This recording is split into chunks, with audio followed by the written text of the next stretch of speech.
the eastern shore of Virginia, at the southern end of the Delmarva Peninsula, is a place like no other on Earth. The mainland here is rimmed by a string of barrier islands with names like Hog, Cedar, and Paramore. At one time, the islands housed small villages and tourist lodges. Today, these ancient shifting landscapes stand watch over seaside communities, helping to shelter towns like Wachapreague from stronger and more frequent storms. They provide critical habitat for large numbers of migratory birds and protection for marshes and underwater prairies of eelgrass that support a thriving marine aquaculture industry. These are some of the fastest migrating islands on the whole Atlantic coast. Paramore actually accreted from about 1930 to 1980, and now it's roaring back to the west. Hog Island is about the only island that stayed the same the last 100 years. Everything else is migrating, moving towards the mainland, moving up the continental slope. Sea level has risen 400 feet in the last 18,000 years, and the coastlines moved on the order of 50, 60 miles. Clam boats that are working, for surf clams 40 miles out in the ocean dredge up mastodon tusks and musk ox bones and skulls, because that was high ground 12,000 years ago. It's hard to believe that it's moved that far, and it's still moving. This beautiful scenic stretch of land has a history concurrent with American history. It remains a geographic outpost today, in spite of its proximity to one of the most densely populated regions of the U.S. It's nowhere else, probably on the East Coast, where you can go out in a boat all day long and not see another person. True jungle without the trees. It's just as wild as could be. You can go one place and this time of the year and see seals all day long. You can go another place and just see birds all day long.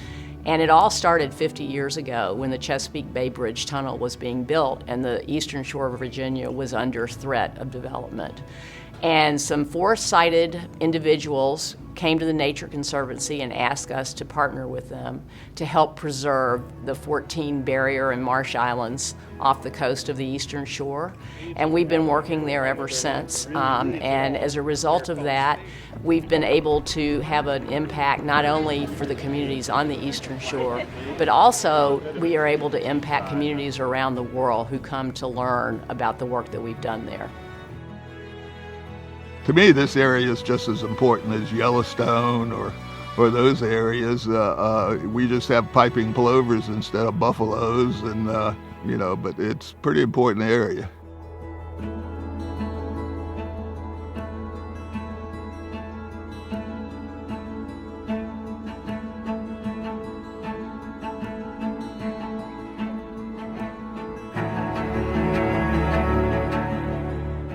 People come here from all over the country to see how the Conservancy is working to protect these natural resources. The so-called come here people who have moved in with a little bit, they come here just because they want to live in a coastal environment that is unique to the east coast of the United States. The Conservancy has been at the forefront of that. They've protected land that might have otherwise not been available for new people to move on. And they've maintained a way of life that the local people can still benefit from. And that shows a nice balance, the way things can be done. And unfortunately, there aren't too many other places where it can happen.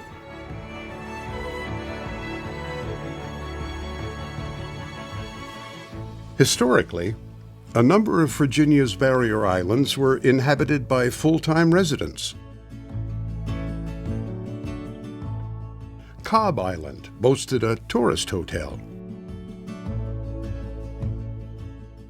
Today, these narrow strips of land are vacant. They remain accessible to researchers and visitors, but will never again be developed.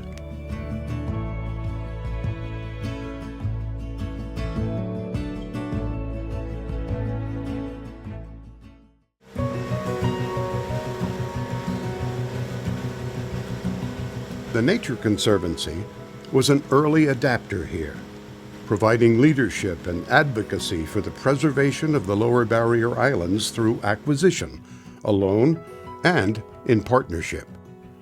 Now, the landscape here and the way of life it supports are threatened by a larger and more powerful force. The intensity of coastal storms is increasing. There's no doubt about that. Frequency of coastal storms may also be increasing, and the barrier islands are protecting us as a buffer. Cobb Island's probably the area that I work that's got the biggest change. The north side of Cobb Island, basically, maybe a half a mile is gone within just the past 10 years. Understanding how these natural systems can help that, both in rural communities but also in cities like Norfolk and Hampton Roads, is really critical to adapting to climate impacts. In concert with TNC's Virginia Coast Reserve, residents here are working to create new resiliency strategies, nature-based solutions for maintaining access to their homes and workplaces on roads subject to more frequent flooding from storm surge. The village of Oyster, where a number of island homes were relocated, is, for now, holding its own against ever-rising waters. We project alternative scenarios for the future, and it could be 20 years from now or 50 years from now or 100 years from now, and finding ways to visualize that so people can understand the feedbacks of their actions, what they do. So it's not just about the coastal ecosystems operating in isolation. You've got to include how people are affecting them and vice versa. At their headquarters on the Brownsville Preserve, Jill Bieri heads a team of specialists, many of whom grew up on the shore. The work they do serves as a model for how conservation can help both human and natural communities adapt and become more resilient in the face of a changing climate.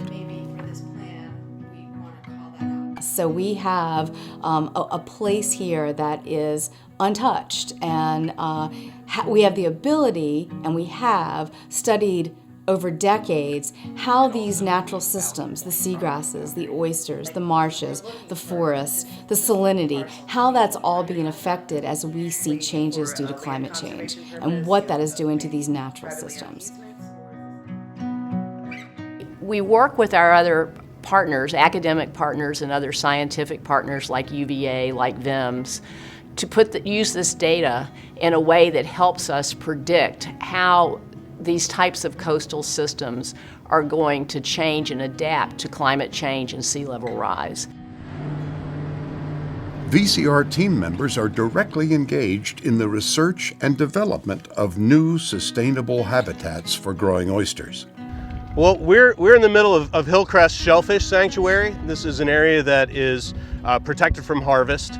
And as you can see, there are a lot of oyster reefs all around us here, and that's the idea for this sanctuary. Is we want to have lots of oyster reef habitats, and we want these oysters to be able to grow, to get old, and to spawn, and to send their larvae out into the rest of the system. So these oysters here are not just repopulating within the sanctuary, but also outside of the sanctuary to other areas that can be commercially harvested. You look at all of these oysters that are out here and imagine that each adult oyster has the potential to filter as much as 50 gallons of water per day. One of the things that we have the freedom to do here at the Virginia Coast Reserve is test different new alternative substrates. And that's any hard surface that you put overboard for an oyster to grow on that isn't a shell itself. We're right out next to the edge of Man-and-Boy Marsh, and all these structures you see behind me are oyster reefs that we built with an alternative substrate called an oyster castle. The purpose of these reefs isn't just for habitat, it's not just for cleaning the water, but we actually want to slow down the erosion of the marsh edge behind us. We can take these blocks that stack together and make these tall wall-like structures designed to stop some of the waves that are coming right off of this bay and take a lot of the energy out of those waves before they hit this marsh edge. Partnerships are hugely important for lots of our oyster restoration work these days. This project right here we did in partnership with the University of Virginia. We helped to design and put in this reef, And UVA designed a monitoring protocol so they can come back here and measure the effects that these reefs are having on the waves as they approach this marsh edge. I think we're a perfect relationship between stewardship and basic research to really make a huge impact, both in Virginia and the nation, but also in the world. The VCR team is now applying what they've learned about the power of oyster substrate. This new project may help to protect Eastern Shore communities on the water's edge, towns like Wachapreague. The town hall is only 100 yards from the waterfront, as is our fire company, and so that's a concern. Tidal surges occur often at full moon tides and at northeasters. On Atlantic Avenue, which is only 50 yards behind you, we have floods where you can walk knee deep. The Coast Guard during that time period get their kayaks out and paddle down Atlantic Avenue. We're traveling along the working waterfront of the town of Wachapreague, Virginia, and typical of our little seaside waterfront towns, Wachapreague is sort of bounded by a broad expanse of salt marshes, some coastal bays, and then finally some barrier islands that all lie in between the town and the ocean. And also, like a bunch of our other seaside towns, this is a really low-lying area. And Wachapreague has to worry a lot about increased storm frequency and the waves that come along with those storms. It has to worry about flooding. It's in their interest to find ways to help to protect and preserve the marshes that are part of this system outside of them. And the project that we're working on for the National Fish and Wildlife Foundation is just helping to protect one of the shrinking marsh islands that help to protect Wachapreague from the wave energy that comes off of Bradford Bay, which is a big wide open body of water just to the southeast here. We're testing the nature-based solutions on this one particular marsh to see how the marsh responds, but also we're testing different types of substrate. And I think that's very interesting because we're learning the types of marsh conditions where these different substrates work and where they don't. And then that allows us to expand our knowledge into other areas.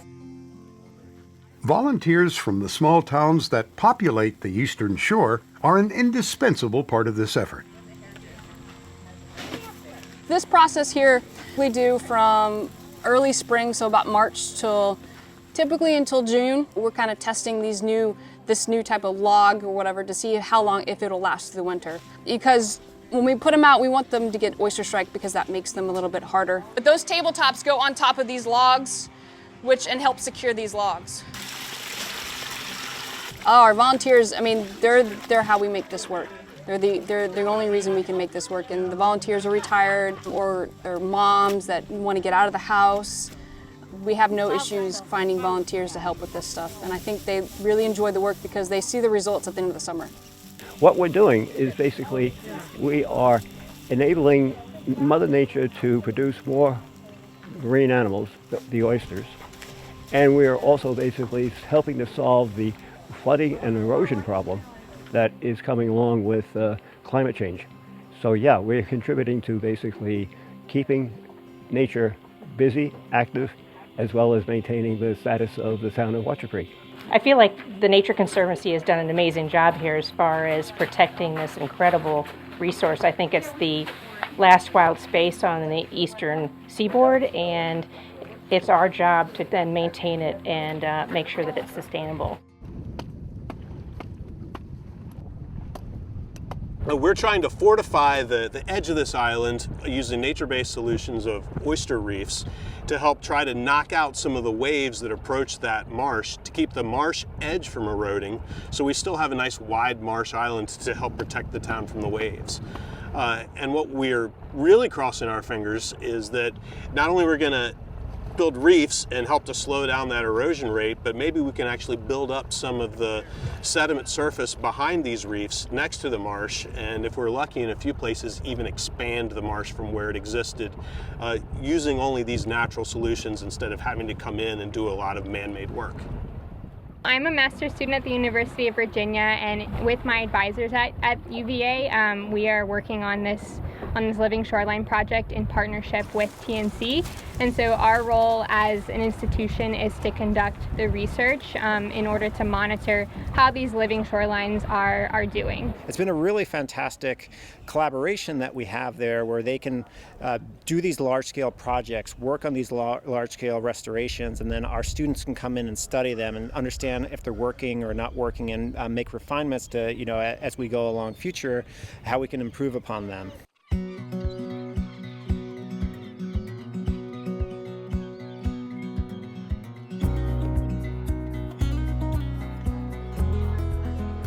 Throughout the year, the team hosts events in and around the community to solicit input and to keep residents informed about their work. One of the things about the Nature Conservancy is that we're on the ground living and working with the people in the neighborhoods around us. Now that's true across the whole state of Virginia, but on the Eastern Shore, we've been there for 50 years.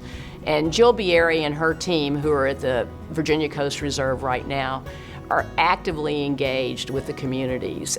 We aren't here to say we've got the scientific, answers and we're gonna just airlift this into you. We work with our community partners to try to work together and develop solutions for the challenges that these communities are facing. But the good news is there are also challenges that other communities across the world are facing, and so we really enable the local residents to help us help others as far away as Australia or New Zealand or Hong Kong or China, and those are just a few of the places that have sent folks to see us to learn what we're doing there. We're going to be very abbreviated. We want to talk to the community and hear what you're experiencing in terms of flooding and sea level rise and any changes that you're seeing. I think it's really important that we know the crowd, we know you, so I'd like to go around and have everybody introduce. Tamika Watkinson, a native Watchaprigger, probably one of the few in the room. I live here on South Street, which is one that often floods. I'm also one of your presenters tonight because my husband was, and you get me instead. Nice! Yay, the A-team. Hi, I'm Kathy Balicki. I'm here because I live in Watchaprigg, and we face directly facing the water, so I'm interested and want to support the town as well. We are a low elevation to begin with. So we are on the front lines of the sea level rise issue. It's an older town. It's a small town. Not a lot of money here. It always makes you feel better when you know you've got your neighbors and your neighbors are all involved as much or more so than yourself. We're all in this together. For those of you I haven't met yet, my name is Curtis Smith. I am the Director of Planning for the Accomack Northampton Planning District Commission. So born and raised right here, and all of this out here was really, I considered it my playground growing up. The Eastern Shore is a product of sea level rise. It's why this peninsula is here in the first place. And so to think that the ocean's not going to return to the area that it created is short-sighted. We are a product of sea level rise, but we're not built to adapt to sea level rise in all instances. We've seen more Category 5 hurricanes in the last several years than we've ever seen before. We're having floods occurring on many high tides, and in a decade, floods will probably occur on every high tide in the Norfolk Hampton Roads areas. I honestly do not have any conception of what it's going to be like 20 years from now, 30 years from now. My only fear is it seems over the years to be progressing more than it was predicted 10 years before that. So there's a new reality that we have to live with, and we can't just learn from the past. We have to be able to create new models and new understandings in order to forecast what may happen in the future so that we can make better decisions. The Eastern Shore has long been revered as a source for some of the world's best shellfish. Watermen like Tom Gallivan are part of that legacy. It's a multi-million-dollar enterprise, primarily built on the harvesting of clams and oysters. And companies like Tom's must increasingly adapt to new challenges resulting from sea level rise.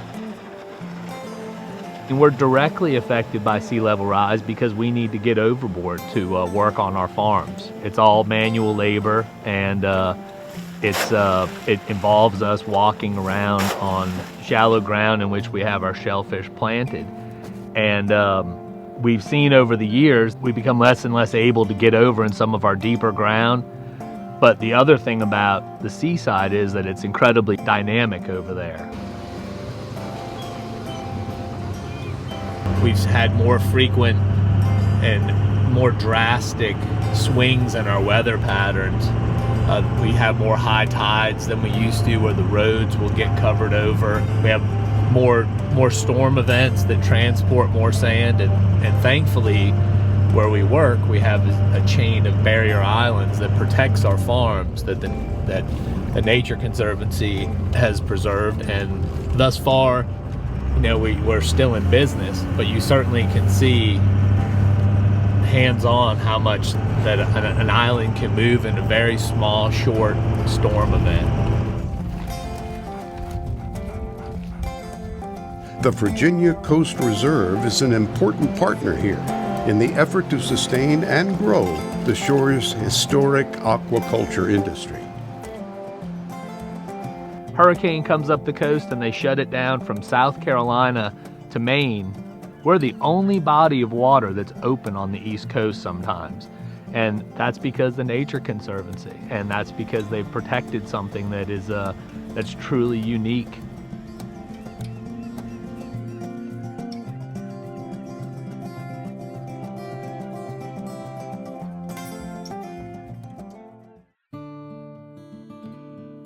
Land and water constantly intertwine across this narrow peninsula.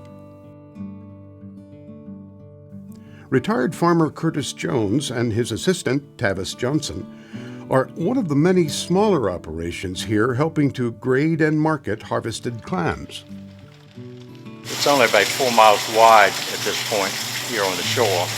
So we have the bayside and then the seaside. Well, we've had a lot more hard tides this year, but I mean, the land could be settling also. We have the largest clam aquaculture industry in the country right here on the Virginia's Eastern Shore, and they're seeing impacts in terms of sea level rise is getting higher. The barrier islands are rolling over areas that are perfect for their industry. So it's impacting everyone's lives.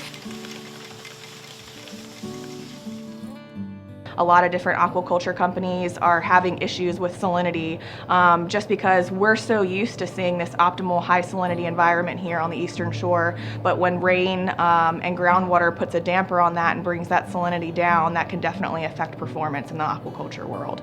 And the fact that the Nature Conservancy has stepped in as stewards of this last undeveloped section of the eastern coastal marine habitats is a huge boon for us. We've been working on restoration of bay scallops and seagrasses for 20 or 30 years in these coastal bays. They're partners with us in that research. They're very active in restoration ecology, and we do all the growing of the scallops here, and they help us with the scallop survey and releasing the scallops.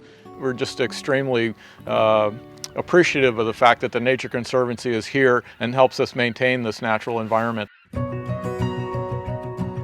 One of the most remarkable species comebacks, driven by the VCR, is the revival of eelgrass that once again flourishes in the shallow bays adjacent to the shoreline.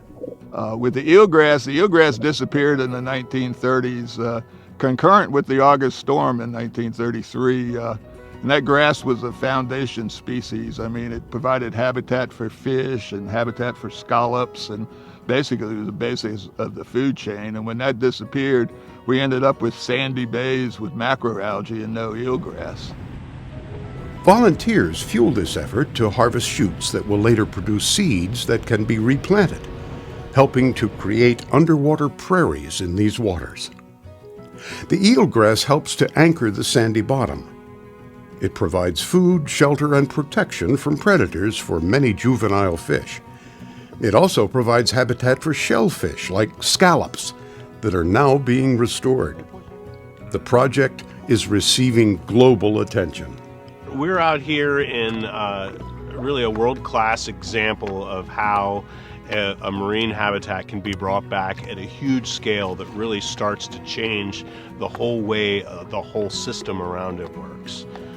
We are standing on top of a 4,000 acre underwater prairie that is 4,000 of 9,000 total acres that we have restored out here from 0 acres. We would never have been able to get this project going to the scale that we've achieved here had we not had really fantastic coastal water quality.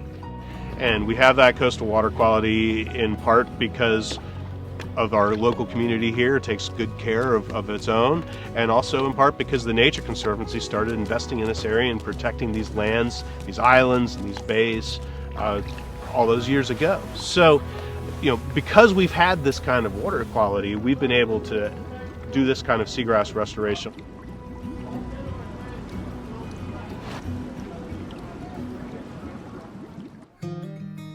The Virginia Coast Reserve, since 1979, has been one of now 700 sites around the world that is designated by UNESCO as a Man in the Biosphere protected area. It means we have a really special protected area, but that protected area is very much connected to a local community, and it's connected to the economy of the local community. I didn't grow up there. I actually grew up in Cape Cod on the coast of Maine in the commercial fishing industry. Came down here. Everything you do in life is about building relationships, and science is no different, conservation is no different. And the relationships that we have built with our advisory committee members has been very special. So they feel a trust, they know why they've been invited to do this. They do it all voluntarily, but they do it in a way that really helps us improve what our mission is here. Well, the diverse membership is a great thing. You've got people from all walks of life and professions that have a lot to offer and work together. And it's a great experience for me to have this opportunity and listen to people and their other opinions. The core element in the VCR strategy is to engage the shore's diverse communities across the board. We have close to 100 local volunteers who help us on all of our projects. We do public events here on Brownsville Preserve and other Nature Conservancy properties that bring people in to connect them. We also find ourselves going out into the community and listening to folks to hear what their issues are. We're just trying to get out in the community so that people are comfortable with our mission and find us as a resource, but also find us as a place of solace. There are so many benefits to a nature-based lifestyle.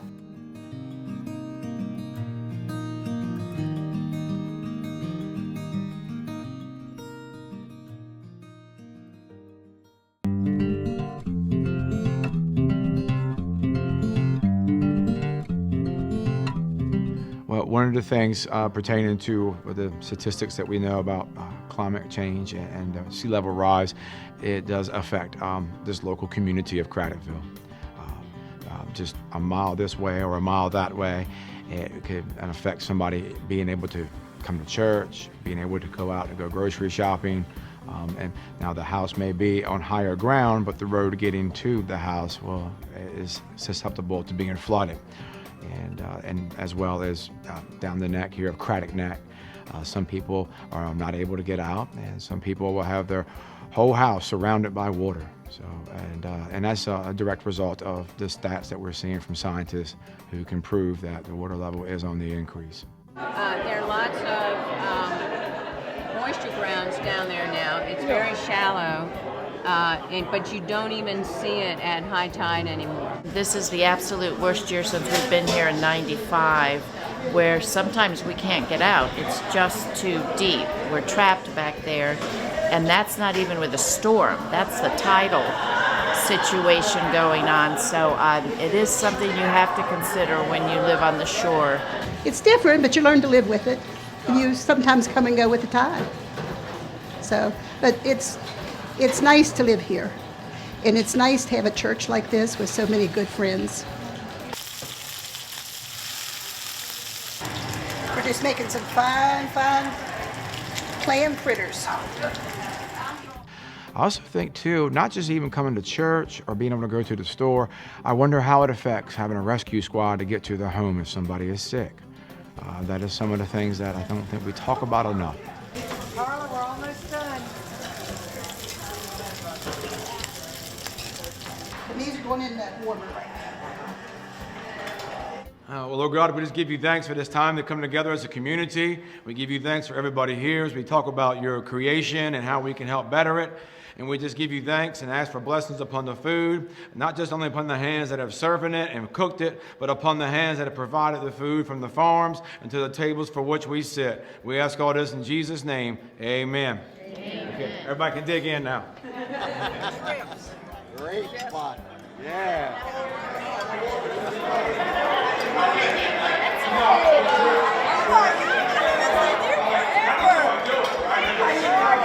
Thank you to the ladies for this wonderful meal. And I want to just start the evening by introducing myself. I'm Jill Bieri. I'm the director of the Virginia Coast Reserve for the Nature Conservancy. As we have more frequent and more intense storms, how does that impact our local community? Are our roads underwater? Will our schools need to be moved? And we had a couple of times last year where Chincoteague High School was trying to come down to take a field trip out to Paramore Island, and we had to reschedule because the causeway was floated. My name's Mary Kranz, and my parents bought a farm down here on Scarborough's Neck Road on Bull Cove in the 60s. What used to be the lawn, now there's a lot of brown places from the saltwater incursion. Science is great, data is wonderful, models are wonderful, but it's very complicated. And unless you can put it in the hands of people who are making decisions and managing these really important places, it really is just science. And so what we've done with our partners is take this complex models and data and put them into a public-facing tool we call the Coastal Resilience Tool. Everyone needs to be informed about what's happening, and especially about things that are going to impact their property, their lives, how they travel from point A to point B. So that's personally how that coastal resiliency tool has helped me have new perspective about this place that I love and don't want to leave. So we are one, I think, 27 sites around the world that has taken local data and customized it so that we can, with our partners here, our planners, our decision makers, our board of supervisors members, our mayors of small towns, and say, what does it look like in 20, 40, 60 years as sea level rise rates increase? So this tool, people can use, and communities, local governments can use to try to get an idea of what changes will happen over time. The science behind it, all the sea level rise scenarios have been looked at to about the year 2100. You to really look at a community and get a better idea of what might happen into the future.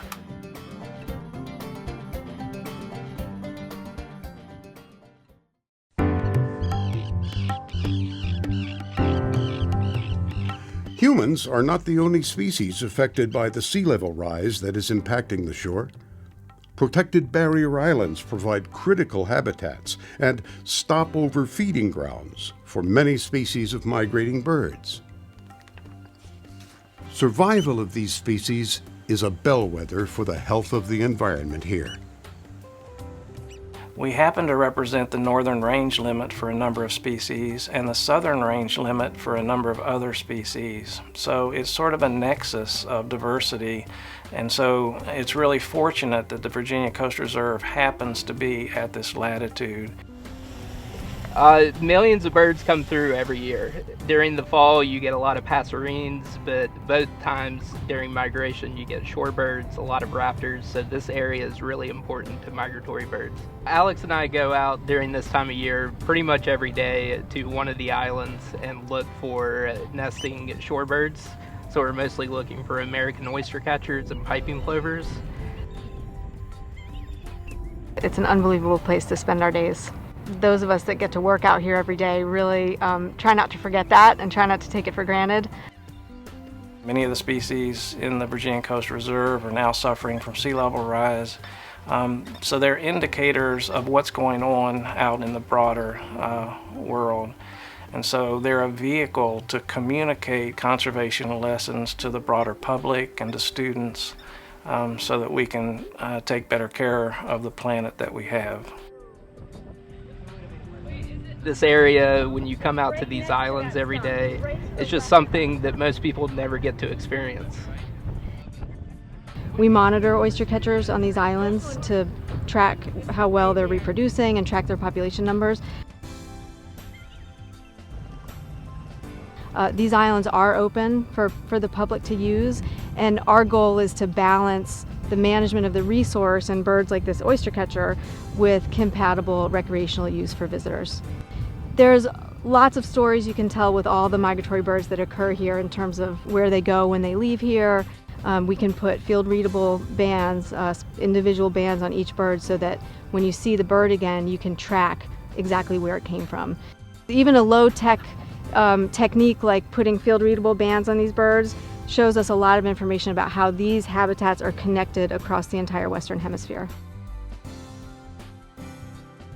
Oyster catchers can probably live upwards of 15 to 20 years in the wild. We have birds out here that I abandoned when I first started here. I've known them longer than I've known my children, longer than I've been married. These birds are really long-lived, and that's, again, another reason it's really important to protect these habitats, because they need their whole lifespan to produce enough young to keep the population stable. As the planet continues to warm and sea levels rise, scientists and communities around the world are working to help develop ways and means of increasing awareness and slowing harmful outcomes. The reality is that if we don't get a handle on a global basis on sea level rise, we will see a number of species lost from this system and lost permanently. TNC's work on Virginia's Eastern Shore, in concert with communities, is a race to develop nature-based resiliency strategies. Engaging and educating the next generation of shore residents is a priority. I love the Eastern Shore. This is my 30th year in education and with Northampton County Public Schools. And so while I could have gone other places to teach, I value our rich culture here on the shore, our natural environment, to know about our barrier islands, to know about all of the importance of what nature has to offer us, and the fact that if we don't take care of our area, then we won't have those areas to enjoy in the future. This is not a prosperous community. There are a lot of people where conservation is not a high priority. It's a high priority getting that first or second job and bringing home some money and getting your children through school. And by bringing those school children into the program and gradually getting more people to endorse the program, it protects the natural resources, and it also enriches the quality of life of the people who get to understand that. When you get there, you're going to take a GPS point that tells you your latitude and longitude. The kids are going to be the future, and they're going to be the ones who are hopefully taking the messages that we're giving them and applying them and using them and spreading them to other people in the future, and continuing to protect the Eastern Shore of Virginia. Well, I mean, through that. So what is it? Pick a little bit more up than that. Come on now. Okay, smell it. I can smell it from here. So we said poop. What else? Burnt rubber. Burnt rubber. No matter what the age, you always see the kids' eyes light up. That, I think, is one of the most satisfying things of the days with the children, is to take them from, okay, we're out of the classroom, to, wow, I'm really learning things and having fun. One time, 5th grade field We focus here on 5th, 7th, and 10th grade educational field experiences for local students. There are opportunities to explore barrier island dynamics and talk about humans' effects on these kinds of ecosystems. And so I get to do that with the kids, and then I get to do a lot of community work as well. Some of the kids have no idea of the great things that they can do out in nature, and so when they get there and to have those hands-on experience, they want to go back again, and then you do find them going back with their parents for other events. I really can't imagine what the Eastern Shore would be like today if it wasn't for the Virginia Coastal Reserve. They've just been an asset and been just a great partner. And they did what they did, and they were successful in doing it. But we've never had the community outreach that we've got now. And that just makes all the difference in the world, because you get people behind you, you get people saying positive things about you, and it feeds on itself. I want the people that live on the Eastern Shore of Virginia to understand how globally important this place is. I think that it's their home and they're connected to it in a very personal way. But what we've protected here, what we're learning here through our science and our conservation, is really going to impact the way the entire globe deals with climate change.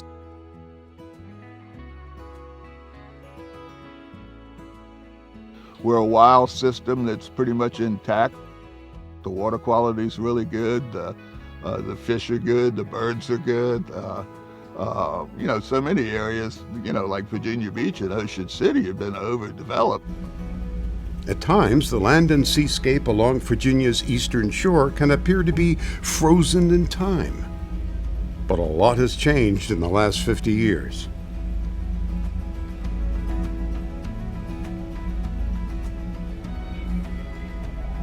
As coastal communities around the world grapple with the impact of climate change and sea level rise, the urgency of the Nature Conservancy's research and resilience work here cannot be overstated. With the support of the community, the Virginia Coast Reserve team will continue its work, responding to the tides of change here on the Eastern Shore.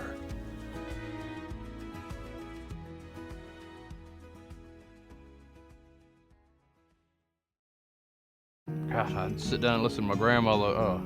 She'd tell many stories, and just my grandfather alone, he lived, I guess you can't see it, but a house right down here, Box Tree, for a few years. 1933 storm, I believe it was in August. I don't know exactly when it was. Of course, I wasn't around. Tide came in along with the storm, and he had to take her out of the upstairs window by ladder onto a boat, and that was the last he lived here. Oyster catchers in particular are sort of a mixed bag. We have some birds that stay here all year, so they might nest here and then they stay and they winter here during their non-breeding season. We have some that go as far south as Florida to spend the winter,